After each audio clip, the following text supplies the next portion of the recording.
Comment modéliser précisément une épidémie, la désintégration radioactive ou encore l'évolution d'un capital sur un compte épargne? La réponse tient en un seul concept mathématique, les fonctions exponentielles.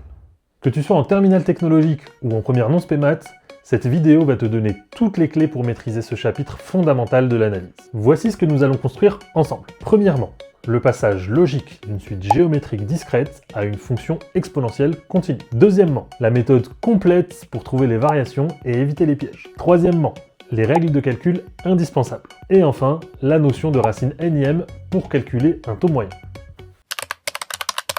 Pour comprendre les fonctions exponentielles, il faut repartir des suites géométriques. Ces suites sont parfaites pour modéliser des grandeurs discrètes, c'est-à-dire des phénomènes qui évoluent par paliers, à intervalles réguliers, avec un taux d'évolution constant. La formule pour calculer la valeur de la grandeur après n évolutions, c'est u indice n égale u indice 0 multiplié par q exposant n, où u indice 0 est la valeur initiale de la grandeur, et q le coefficient multiplicateur associé au taux d'évolution constant.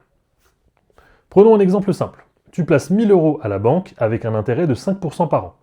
Ton argent saute d'une valeur à l'autre chaque 1er janvier. Entre le 1er janvier et le 31 décembre, sur ton relevé, la somme ne bouge pas. Donc, d'une part, c'est du discret, et d'autre part, le taux d'évolution annuel est constant, c'est 5%. Donc, ce phénomène remplit toutes les cases pour être modélisé par une suite géométrique. Le premier terme, c'est 1000, et la raison, c'est 1,05, parce que ajouter 5% à un nombre, ça revient à multiplier ce nombre par 1 plus 5 sur 100, c'est-à-dire 1,05. Donc la formule qui permet de calculer le capital au bout de n années, c'est 1000 fois 1,05 exposant n. Et grâce à cette formule, tu peux calculer combien tu auras dans 10 ans, dans 20 ans, ou à l'âge de la retraite, c'est-à-dire dans trop longtemps. Mais dans la nature, on ne rencontre pas que des grandeurs discrètes. Prenons l'exemple des lentilles d'eau. Ce sont des petites algues flottantes qui peuvent devenir envahissantes jusqu'à recouvrir totalement un étang. Imaginons qu'un biologiste observe un étang et note que la surface couverte par ces algues augmente de 40% chaque semaine. Si on représente graphiquement ces relevés chaque semaine, on obtient un nuage de points qui grimpe de plus en plus vite. C'est une croissance géométrique classique. Mais pose-toi la question suivante. Est-ce que les algues attendent le dimanche soir minuit pour pousser d'un coup de 40%? Bien sûr que non. Elles poussent un peu le lundi, un peu le mardi, et en fait un peu chaque seconde. Donc elles croissent de manière continue. Et au bout d'une semaine, le cumul fait 40%. Autrement dit, la surface d'une lentille, c'est pas une grandeur discrète, comme les intérêts bancaires annuels, mais c'est une grandeur continue. Donc graphiquement, ce qui représente le mieux la réalité, c'est pas juste un nuage de points isolé, mais c'est vraiment une courbe lisse qui relie tous les points sans lever le crayon. Et c'est exactement ça, une fonction exponentielle. C'est le prolongement d'une suite géométrique pour tous les nombres réels x. Toute expression algébrique de fonction exponentielle s'écrit f de x égale a exposant x, où a est un nombre strictement positif que l'on appelle la base, et qui joue un rôle équivalent à celui de la raison pour les suites géométriques. Et comme pour les suites géométriques, la variable se situe en exposant, mais cette fois, elle peut prendre n'importe quel réel comme valeur. Et je finis cette partie en te mettant en garde sur une erreur archi-classique. C'est pas parce qu'une expression algébrique d'une fonction s'écrit sous forme de puissance que la fonction est forcément une fonction exponentielle. Prenons l'exemple de la fonction cube par exemple, dont l'expression algébrique est x au cube.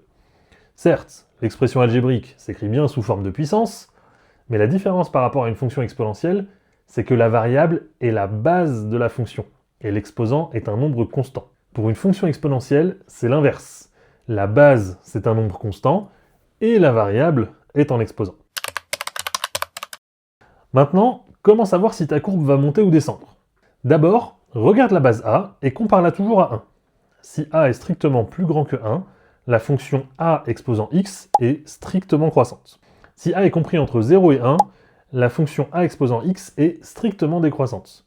C'est le cas pour une désintégration radioactive ou le refroidissement d'un objet, par exemple. Mais attention, dans les exercices, tu auras souvent des fonctions du type f de x égale k fois a exposant x. Le signe de k peut changer les choses. Voici la règle. Si k est positif, on garde le sens de variation de a exposant x. Si k est négatif, on inverse le sens de variation. Par exemple, si f de x est égal à moins 3 fois 1,2 exposant x, 1,2 exposant x c'est croissant, parce que 1,2 c'est plus grand que 1, mais lorsqu'on multiplie par moins 3, la fonction devient décroissante. Manipuler les exponentielles, c'est comme manipuler les puissances au collège. Voici les 3 règles que tu dois absolument connaître. Première règle, la multiplication a exposant x fois a exposant y est égale à a exposant x plus y. On additionne les exposants. Par exemple, 5 au carré fois 5 exposant 4 donne 5 exposant 2 plus 4, c'est-à-dire 5 exposant 6. Voici la deuxième règle. La division a exposant x sur a exposant y est égale à a exposant x moins y. On soustrait les exposants. Par exemple, 2 au cube sur 2 exposant 5 donne 2 exposant 3 moins 5, c'est-à-dire 2 exposant moins 2. Et enfin la troisième règle. A exposant x, le tout exposant y, est égal à a exposant x multiplié par y. On multiplie les exposants. Par exemple, 3 au carré, le tout exposant 4, ça donne 3 exposant 2 fois 4, c'est-à-dire 3 exposant 8. Passons maintenant à une technique très demandée, calculer un taux moyen. Pour cela, on utilise la racine énième. Prenons comme exemple la fonction f qui à tout x réel associe deux exposants x. Lorsque l'exposant est entier, comme c'est le cas pour les suites, l'image obtenue fait sens. Par exemple, l'image de 5 par f, c'est 2 exposant 5, et ce nombre fait sens pour nous depuis le collège. C'est le nombre obtenu en faisant un produit de 5 facteurs, tous identiques, égaux à 2. Mais contrairement aux suites géométriques, la variable peut prendre des valeurs non entières. Par exemple, un demi ou un tiers. Et dans ce cas, ça veut dire quoi, 2 exposant un demi ou 2 exposant un tiers? On ne peut pas avoir un produit avec un demi-facteur, ça n'a pas de sens.